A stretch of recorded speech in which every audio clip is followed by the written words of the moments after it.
Hello, everybody, and welcome to the fourth annual No Labels, No Walls Festival.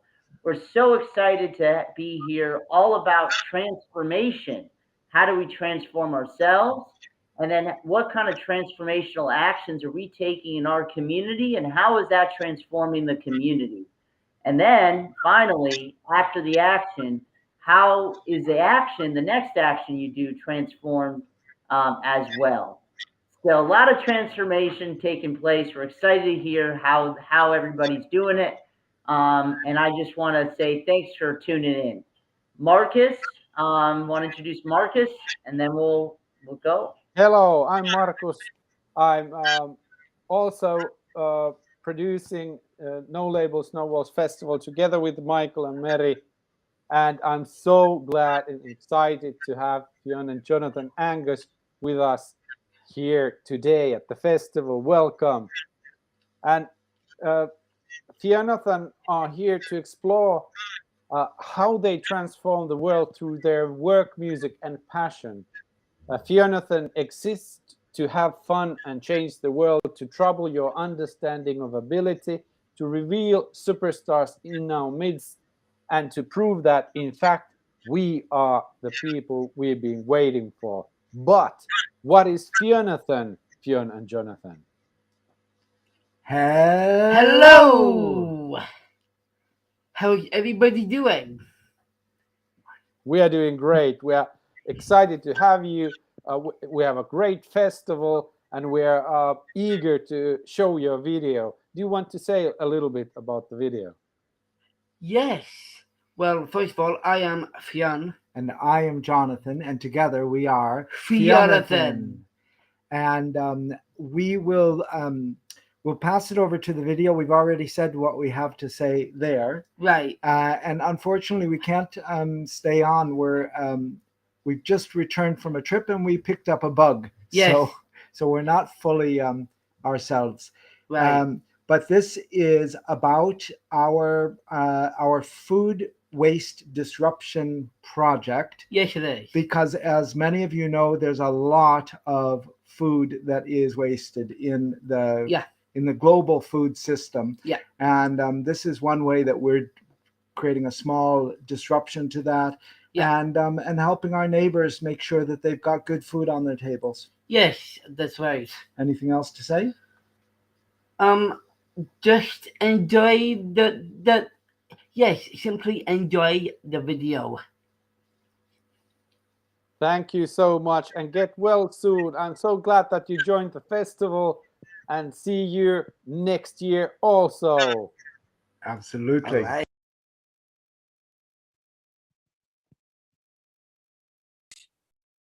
Hello, I am Fionn. And I am Jonathan. And together we are Jonathan. We're going to share with you our food waste disruption story. I was a healthy baby. I loved food then, and I still do today.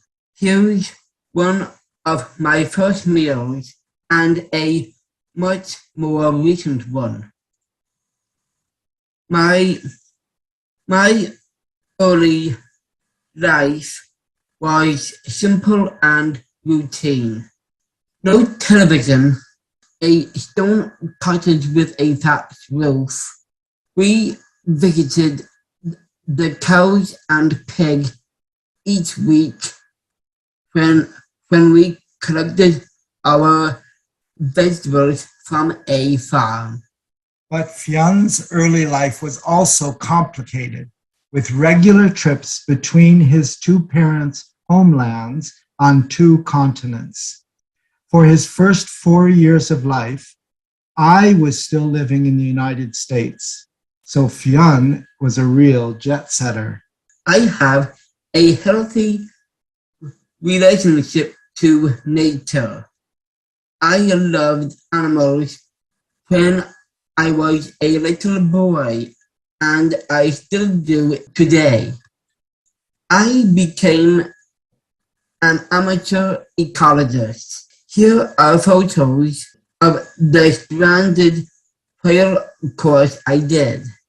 We should point out that what looks like a bottlenose dolphin on the beach there is really a water-filled bottlenose dolphin replica. Yeah. But it's as heavy as a dolphin would be. So they teach how to carefully roll it and keep it well. It was quite a sad course to take. It was, because most times that whales or dolphins beach, they're not savable. They come up on purpose to die. Yeah. And but then again, there's sometimes some healthy ones that you can save. Yeah.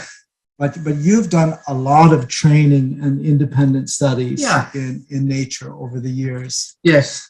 I also teach children about fireflies. I've visited 90 primary schools across Ireland and taught over 10,000 children. I think that helping young people to appreciate the natural world is very important.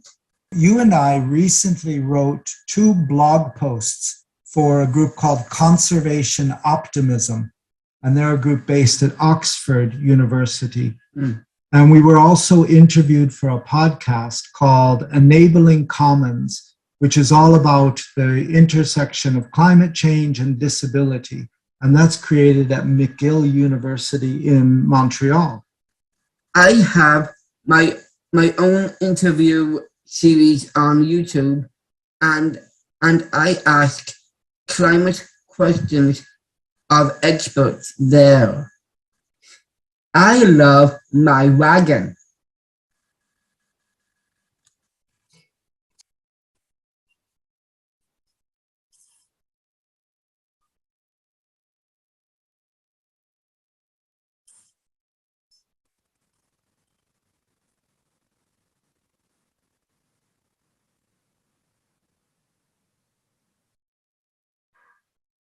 So Fionn used to take his wagon everywhere he'd go. It didn't matter if there was anything in the back of it or not. Yeah, as a teenager, my mom helped me to start a recycling project. And that was with your second wagon. You literally pulled the wheels right off the first one. In our small town, we were expected to bring all glass recycling down to the harbor and sort it into larger bins. I could collect up my neighbor's glass and bring and sort it for them. It was a nice excuse to hone my wagoning skills and a nice deed for my neighbors. So just before Fionn moved from Mount Shannon in County Clare up to here to the city of Galway, the health department agreed to give you funding so that you could design and pay for your own supports. Yeah. And we decided that you would hire me. Yes, that's right. And that we would start a social enterprise together. Yeah. And our social enterprise is Fionathan Productions. And the company has 3 goals. And what are they, Fionn? The 3 goals are, well, the first one is to help me have a great life. The second one is to share our stories in hopes of helping others to have great lives, and the third and last one is to remove obstacles that prevent people from having great lives, also known as change the world. Yes, having a government budget means that Fionn sometimes has to do things that he doesn't want to do, well, just like wearing a mask during the COVID scare. I decided I need to eat good quality food and rarely indulge. I wanted to learn to cook and I added that to my list of work my supporter would do with me. It's fun to think of things like learning independent skills as the goals of our company. It's probably why we first approached Food Cloud to ask if we could be the recipients of a weekly food donation. So Food Cloud is a social enterprise much larger than ours that made arrangements with all the large supermarket chains. Yeah. And said all that food that you that goes to waste, that you don't sell but goes in the bin, we can find people, charities mostly, who would like to use that food in one way and another. Yeah. And so they're the in between. Yeah. And when we applied to them, we said, well, we are not a charity, we're a social enterprise. Yeah. And Fionn wants to learn cooking skills. Yeah. And who knows, maybe one day we'll be teaching cooking classes. Yeah. So we'll take a weekly donation. And they said, right, okay, we approve you. This was cutting a long story short, right? We had to take a food handling course, right? That's right. And, yes. And eventually they gave us options of which ones we wanted to sign up for. Yeah.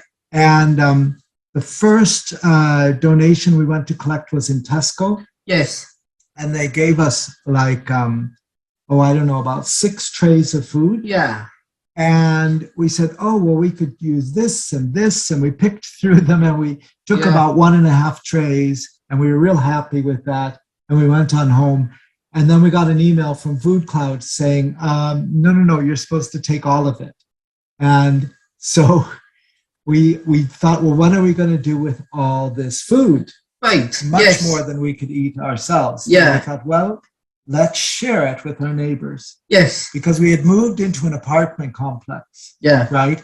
And we have lots of neighbors. Yeah. And I said, Fionn, would you like to bring round food to the people we know in your wagon? Yes. And offer it to them. Yeah. And I think you were pretty thrilled to do that. Yes. And then definitely. we still had plenty of food left. And I said, well, what about all the other neighbors? Why don't you go around and just knock on people's door and ask them if they'd like food? Yeah. And you weren't the least bit shy about that, were you? No, I wasn't actually, no. And how did people respond? Some people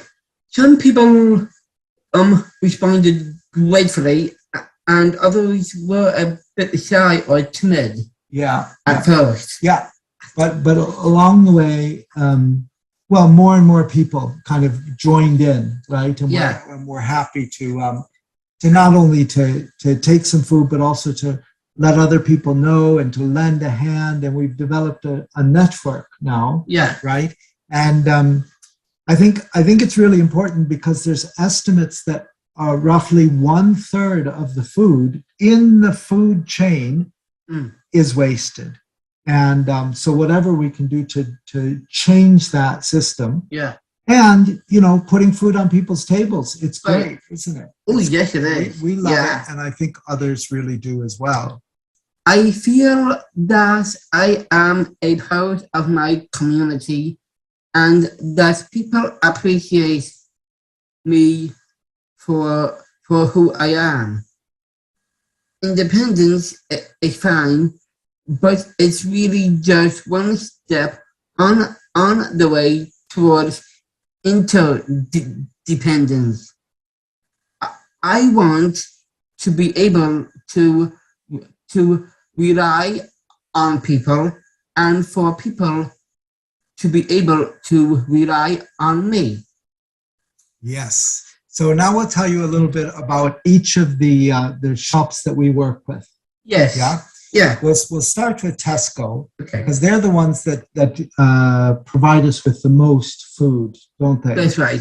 Yes. And each of the 3 chains, they have a different philosophy of what is food waste and what should be shared. So in the case of Tesco, they discount everything first. So you might have noticed if you go to a Tesco in the afternoons in the chilled section, they often have these yellow stickers where things are discounted down, and then near the end of the day, well, they used to just throw it all out, and now they make a food called donation from it. So we often have those yellow stickers that says discounted, but it's all there's such big supermarkets that even though we might get 6 trays, 8 trays on a single evening, and a tray is a big quantity of food in itself, they'll all be food with that day's date on it that says sell by today. And so that's why they don't keep it for one more day. But having said that, I mean, everything is either like fresh enough, meaning you have another week or so to eat it, or you can put it in the freezer and wait a month or whatever. Or it's not even ready yet. Like when we get pears and avocados and such, they usually are too hard to eat. Even though it said sell by today, they're not ripe yet. Right. So so we very rarely get food that's actually like past consumable. Right. It happens once in a while where you get like a potato that's all soft and yuck or something like that, or a whole bag of potatoes, but it's not very common at all. So Tesco provides us with breads, fruits and vegetables, meat, dairy, prepackaged meals, pies and cakes, all of those kind of things. Then moving on to Lidl, their food, well, they have eggs, a lot of eggs that they offer us. That's for sure. Breads, fruit and vegetables, but they also would have for us paper products, chocolates, crisps, and even some big Spanish hams, whole hams with the leg in it and all that.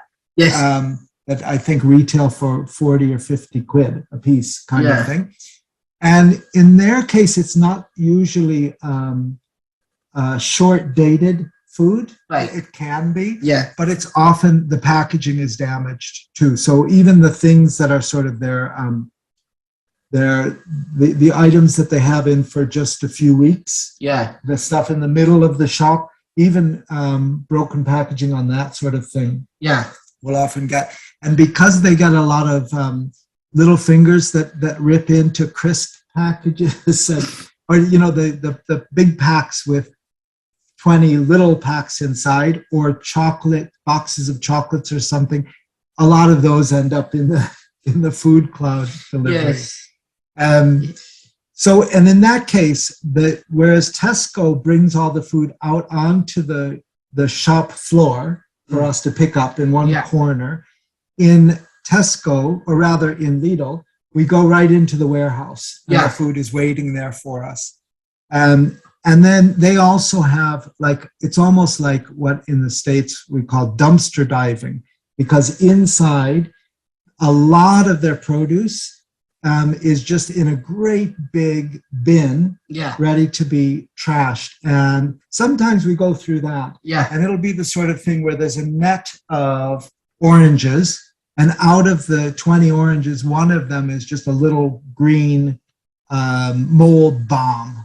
And all the others are perfect. And of course, they can't sell it with that one. So they take the whole thing and they toss it in the bin. And then we take it out and we leave the spoiled one, and we take the other 19. That's right. And so that's the story with Lidl. And Aldi is completely different. Aldi, the manager told us, well, we don't keep any of the breads or eat produce or anything because we don't think that's of high enough value to make it worth your while. So it's only meat, but they have a policy that the meat that they're going to give us, it's not short dated, but rather you might notice sometimes near the checkout, people sometimes change their mind and they leave a pack of meat by the checkout counter. And rather than bring that back to the cooler on the floor, they don't know how many minutes it's been out of the cooler, but they're confident that it isn't spoiled. They put it into this flash freezer super cold, Yeah. and it turns to a frozen block in minutes, and that's what we get from them. And so strangely, they have this attitude about food safety, that they'll only give us frozen meat. Yeah. And that's fine too, Yeah. right? Oh, yes. So we've said on this slide that these are our benefactors, but you can question that too, the whole relationship. It works well for us. Yeah. But we also realize it works pretty well for them too. And so we question whether we are there, whether they're doing something nice for us or we're doing something nice for them. Right. Or a bit of both. Yeah. And what's that image there of that crocodile? That image there, that's the Egyptian clover is doing the Nile crocodile a favor by cleaning in between its teeth. Yes, and the crocodile never chomps down on the bird because the bird is helping the crocodile, helping it with its oral hygiene. Yes. Right? Keeping its that's right. mouth healthy by taking out all the little scraps of meat. Yeah. And in that way, we are helping Aldi and Lidl and Tesco. Yeah. We saw a sign at Lidl that said zero waste. We have zero waste. And we can tell you that that's not actually true because we see those big bins that are going out the door. Yeah. I'm sure they've gotten much better than they used to be. But we did ask, well, what do you do with the stuff that we don't take? Right. And they said, well, all the shops in Ireland bring it to one place and then it's incinerated.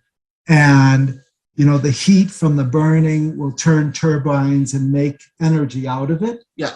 But it's very inefficient. It's not like they don't separate out any of the packaging or anything. They just throw everything all at once into the fire. Yeah. And so, that's not zero waste. Right. By our standards. Yes. Also, we have the image of the crying Indian there. Yes, and you may not have heard of, but as a child growing up in America, there was a very effective ad campaign of the crying Indian. And basically what it told people was, maybe you can see it, it says at the bottom on his chin, people start pollution, people can stop it. And a whole generation of children grew up to be very passionately anti-pollution. And because the Indian cried when he saw all the trash in the rivers and such. But it turned out that this whole ad campaign was a very clever move by the, I think it was the bottle and can industry. Oh, yeah. Because individual states were putting in place like laws that required that cans would have a deposit on them and that people would return the cans to the places where they bought them after they drunk whatever was inside. Yeah. And then the can companies, the bottlers and such, would be responsible for recycling it all. And they wanted to make sure that did not happen. And so they came up with the very idea that it's people who are responsible for the pollution. Yeah. And you should feel bad if your parents are polluting. And they very effectively changed the course of the dialogue entirely. And they turned it from this problem of waste is about consumers rather than about us big corporations. Yes. And so we wonder and we worry a little bit that we're being used to greenwash. Right. And so, I guess that would be something interesting to talk with all of you about. That's a question we have. Yes. So we do try to use all the items that we're given or find other homes for them if not ourselves. Yeah. On the rare occasion when food is actually spoiled, we separate the compost from the recyclables and we bin them accordingly. Or we find an unexpected use for them. So here's what we did with dozens of cut flowers. we Yes. did a photo shoot. And here's my application photo for the International Melon Head Society. Mhm. We should make it clear that we are no saints. Exactly. We bring home all this food in my diesel engine car. We've been on 4 plane trips in the last 3 months, and Yeah. we're planning to be on 10 more plane trips before the year is done. But we do plant trees and community pollinator gardens. Yeah. Just outside the window there, we can see the yes. wildflowers. Yeah.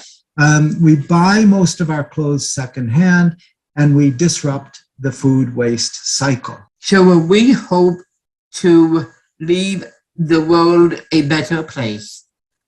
Get in touch if you want to explore how you might do something similar in your neighborhood. We're happy to share what we've learned. And we're on many social medias and all over the web. We have a web page. It's all Fionathan. And Yes. we're the only Fionathan on the World Wide Web. So Yes, we're we easy are. to find. And thank you. Yeah, thanks.